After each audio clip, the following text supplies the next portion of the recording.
Hello everyone and welcome back to the Sedona International Film Festival. I'm your host Carol Kahn. We are coming to you live from the Sedona Rouge Hotel, one of our sponsors, along with Broadcast Rentals and Sedona Advertising Agency. Thank you all for being sponsors of this year's festival. And this is a Filmmakers Festival, so I'm getting ready to introduce to you some additional filmmakers that have joined us. Introduce yourselves, please. Glenn Fellner of Chicago, Illinois, and I was a liberator of Buchenwald. And Bonnie? My name's Bonnie Samatin. I am an associate producer on our film, Liberation Heroes, The Last Eyewitnesses. And as Glenn said, we focused on the stories of World War II liberators and liberation witnesses who were the last eyewitnesses of the concentration camps in Europe after the Holocaust. Now, Bonnie, tell me a little bit about your background, because you were talking briefly that you were with the Shoah Foundation to start with. So tell us a little bit about that.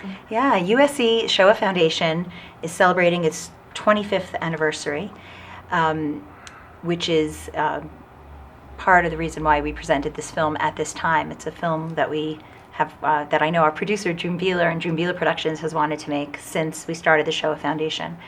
The Shoah Foundation was established by Steven Spielberg in 1994 after he made Schindler's List. And it set out to record and preserve the testimonies of survivors and witnesses of the Holocaust. And then that was in the 90s primarily, and then years later expanded to include other genocidal events. So I was very fortunate to be one of the early staff members when we were first starting the collection, establishing our interviewer training, our international production in countries around the world and languages around the world. And very quickly we started to also make a variety of different films telling the stories of different Holocaust survivor experiences.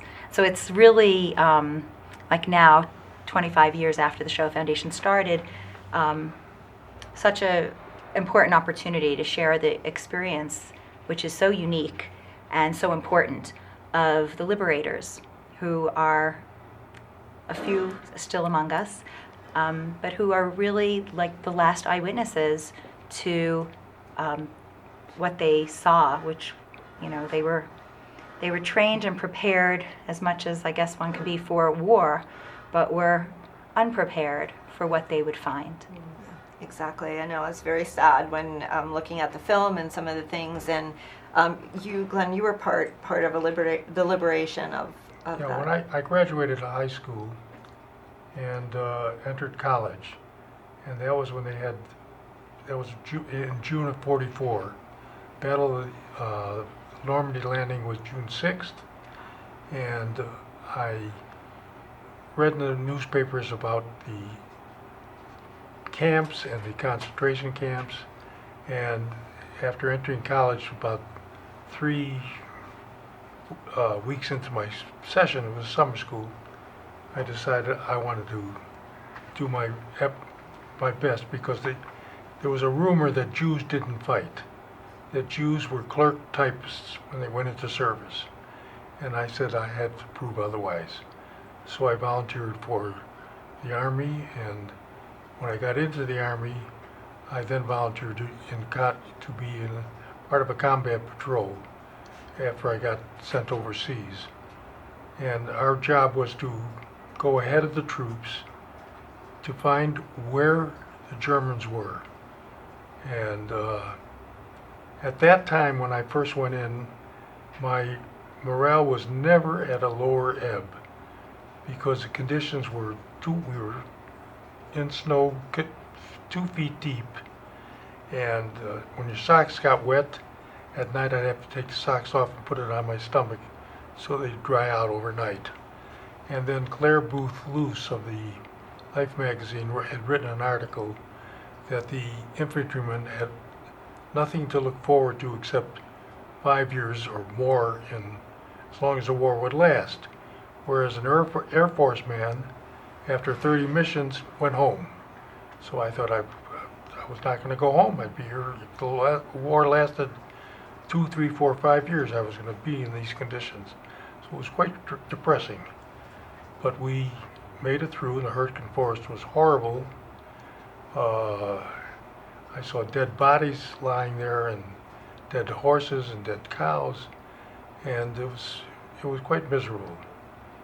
But we did our job and went through it. I want to ask you more about that, but I do want to play a clip right now of Liberation Heroes. Unfortunately, the seeds of Hitler's doctrine have been well sown. And it springs up all over the place. Germany has got it.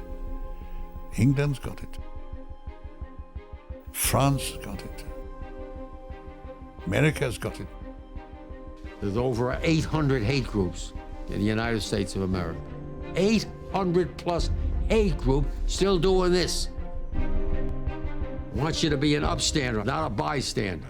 You're the last generation probably going to hear people like me and hear people like the survivors. Time you have children and they hear it, we'll be gone. So you guys got to do the job, your generation. You got to get rid of all this. My generation didn't do it. So get up, be an upstander. That's what I mean. I don't mean you have to fight with somebody, but let them know how you feel.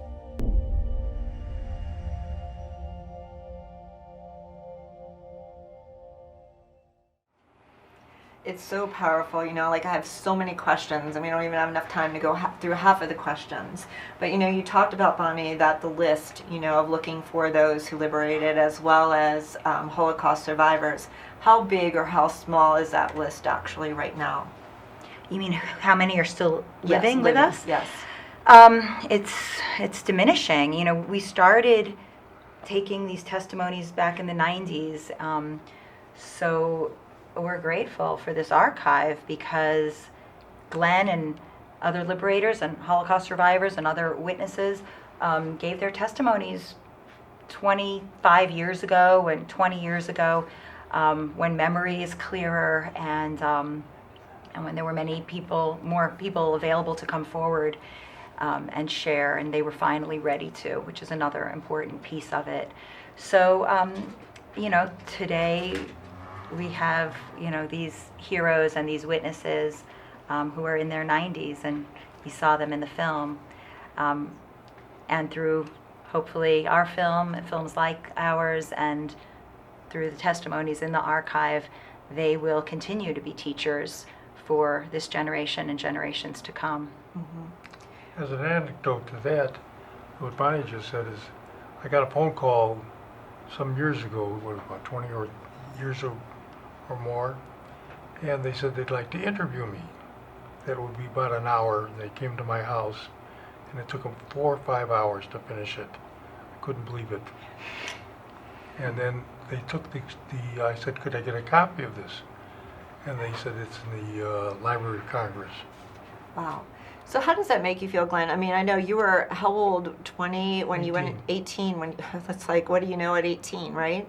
So you're 18 years old, you enlist in the Army, you are exposed to something that you were definitely unprepared for. I think we're all unprepared for something like that. And you are now, how old?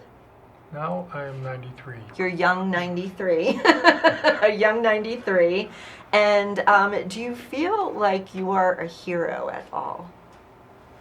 At the time, no. I did what I had to do, and it was. I guess the youth had a lot to do with it, because when you can hear the bullets go by, you hear the pop sound, and you know they're very close. And sometimes, one time I was very lucky. It went across my arm, and it made a burrow, just missed me. But it was something that we just had to do. And you had mentioned right before that we actually started this interview that you actually liberated Elie Wiesel, and you spoke to him later in life, correct? Yes. We came across the concentration camp called Buchenwald, and it was at that time that we cut the gates, and the prisoners were just stood there in their like skeletons. And I carried a gas mask bag, and I'd thrown away my gas mask months before, and it filled my bag up with apples and oranges and stuff and bananas for myself. But when they opened the gates for Buchenwald, I started to take out the apples to pass it out to the inmates, and I was cautioned by our medics not to do it because it would kill them to eat the food that fast. So during that particular time, I mean, I'm sure it's been many, many years, but, as far as your memory goes for that, what was the feeling? Because you were a liberator and you basically helped rescue all these people. So at that particular time, I mean, because seeing it, the atrocities probably would make you upset and angry, but then you actually liberated them. So how did that make you feel? I was telling my wife Bonnie that we'd seen a film. Another Bonnie. Another Bonnie. Well, you guys are cute together too. In watching this film a couple of nights ago, I said, had I seen those films, even though in service they showed us films, Why We Fight, tried to get us worked up to go to the enemies, but the films I saw the other night about what they did against the Jews, had I seen those, I would have killed more. We had, sometimes we took prisoners, and I was told by my sergeant to shoot the prisoners. And I took them into a shed, and I had a carbine, because I was a mortarman, so I carried a carbine instead of a M16 rifle, which was 8 pounds heavier, or 8 pound gun rifle. And I pointed the muzzle down at the ground, hoping he would attack me, to give me a reason to shoot him. And in this shed was a 70-year-old German and about a 40-year-old German. And I just couldn't do it in cold blood, so I came out. I said to the sergeant, "You want to kill him? You do it." And I walked away, and a few minutes later I saw them on a Jeep being taken back into a POW camp. But it was something that I'll never forget those incidents. Yeah, it's something that lives with you your whole life, right? But thank you. Thank you for your service. Thank you for everything that you've done, and you are a hero. So I'm just very grateful for you. I don't think of myself as a hero, but it was something that had to be done, and we did it. I was proud that I was there and was able to do what I did. And of course, I was a lot stronger and faster and all around better at that time, but it had to be done. And Bonnie, just one last question. What's your takeaway on all of this? I know you've been doing this for quite so many years, and then seeing the film come to fruition. What's your final take on all this? Well, like in the clip that you just shared, we're in a time of great divisiveness and a lot of, I can say there's a resurgence of hatred, but, it's always present in our society, right? Human beings, it seems, will always find a way to hate and destroy. And we want to encourage the dialogue of the opposite, of restoring, of having conversations. And a lot of the veterans in the film talk about how they didn't talk about their experiences for 50 years, right? Like, we weren't ready to hear them, I think, as a society, and people weren't ready to hear them.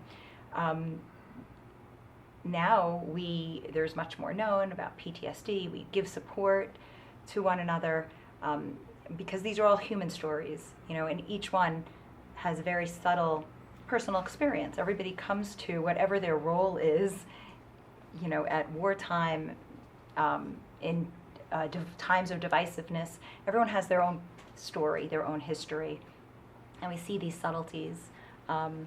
People who are, African Americans who were being discriminated against, but were serving our country in World War II. Japanese Americans, the same thing. Jewish Americans. Everybody has their own history and their own story that they bring to the table. And so by talking, by sharing, by understanding that we each have a role, whatever it may be. That's really the purpose, is to increase the dialogue and to use these testimonies and to learn from these teachers, use these as tools for increasing understanding, for increasing empathy, and for really understanding, there's no winners, and to try to loosen up hate and misunderstanding with humanity, with compassion, with empathy. I just want to share that somebody came over to us yesterday at the Q&A in the film and said, was like a wonderful man, and he said, just from spending this time here right now, he goes, I realize that the way I express my opinions in what's happening today and in the way I feel about politics and whatever's going on in the world, he goes, I can express it differently. I can express it with more room for dialogue. And I thought that was a very touching thing, and I think that's what we're endeavoring to do. I think it's important. It's an important part of history because now, too many times we hear that this never happened. This was never really a part of history. So I think it's just really important to continue to speak about it and, to tell the story because it did happen in history. It's like no denying it whatsoever. And I really got a great pride of Israel and how they fought, and that made me very proud of them. And I think that's why we should support them as much as we can. Well, Glenn, we are very proud of you. So thank you so Yeah. much. And we're very honored to have you here during our film festival and to also be part of this film. So thank you very much. Thank you for inviting us. And Bonnie, how can people find out more about the film? Stay tuned because we're working out our distribution, and our intention is to be in more film festivals and to be available widely for the public, for students, for teachers, and for education. Okay, and your film is going to be shown, I'm sorry. I was just going to say that I think it's very important, and if you can get it into the schools and where the children can see what happened, and I think that's quite important. The film is actually part of the USC Shoah Foundation's educational initiative called Stronger Than Hate. So yeah, that's the intention. And we're having a second screening on Tuesday. Is that tomorrow? Tomorrow morning, Tuesday morning. Okay, awesome. And in what theater?